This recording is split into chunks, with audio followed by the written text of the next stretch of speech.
I think the best way to control people is to control their emotions. You say, Brian, why are you so upset today?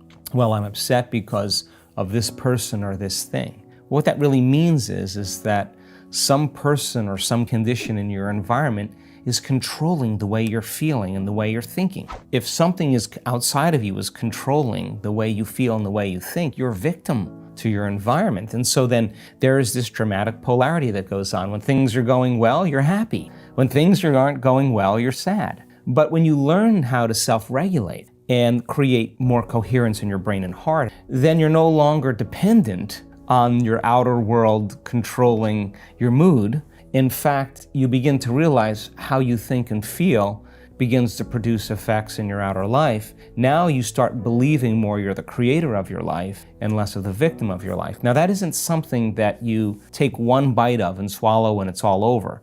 It's a process of repatterning. It's a process of rewiring. It's a process of reconditioning. It's a process of self-reflection and awareness and changing those beliefs. When you begin to realize then, well, I can't respond to the same conditions in my life with the same emotions and the same thoughts, because if I believe that the way I feel and the way I think creates reality, if I'm reacting to the same thoughts and feelings equal to the conditions in my life in the same way, then I keep reaffirming the same life. So then a person has to retreat from their life, retreat from their environment, disconnect from their outer world, and begin to lay down patterns neurologically in their brain so that their brain is no longer a record of the past. They're priming their brain and beginning to lay down the circuitry for them to think in different ways, to begin to close their eyes and rehearse who they're going to be in that day. And the act of mentally rehearsing begins to install the neurological hardware in their brain. So their brain looks like the experience is already happening or has already happened. The first part in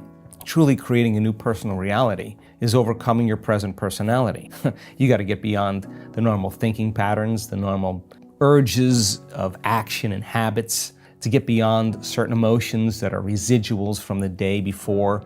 That's the work right there. That's the part you have to overcome. So some days you just kind of slip in and it's magic because you've been practicing, like having a great golf game or a great tennis game or a great run, a great session of knitting. You're in your groove. Other days you got to work a little bit more for it. And for me, what I've learned is those hard days, the days that are the most challenging, are always the most rewarding. Because now you're uncompromising to an outcome. And if it takes you an hour to get beyond yourself, to find the present moment, because that's the only place where the unknown exists, the familiar emotions and hardwired patterns of the past are the known, the predictable future in trying to forecast the feeling of every event in our life people do unconsciously is also the known. There's only one place where the unknown exists, and that's the present moment. And I've just done it enough times, and there are plenty of people in our work that have done it enough times to know when you're there and when you're not. Okay. And when you're not, it's very obvious because you've been there enough times. It's just like hitting a tennis ball in a sweet spot. You lock into something and that wholeness starts to happen, and now you're no longer creating from polarity or duality or opposites.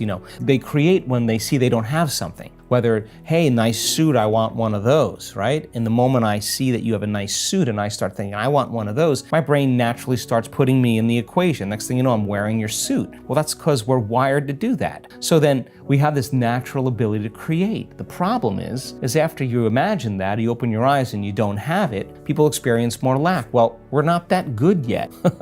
So then the act of practicing enough times and beginning to create the state in which you're so connected to the energy of your future, you're no longer looking for it or waiting for it. You feel like it's already happened. The moment you get upset in traffic, the moment you start judging a coworker, you just disconnected from the energy of your future, and now you're back to the energy of your past. If you tell me it was that person that did it to you, I'd say to you, oh, you're back to the unconscious program of being a victim again. So then the person then goes, oh, when did I fall from, that state? When did I lose it? Oh, it happened at 3 o'clock today. The next time that happens, what can I do differently? Now the person's moving through their challenges in their life with coherence, with rhythm. They're starting to begin to make strides. They're no longer knee-jerking to the people in their life that they've used emotionally to reaffirm their identity. Now, this is the work because you look around to see if anybody's doing it. and you don't see anybody else doing it. It's kind of this kind of lonely moment where you're realizing that I'm the only one doing this. That's that kind of moment that you realize that nobody understands you but you, right? And you can't even ask your friends for their opinion because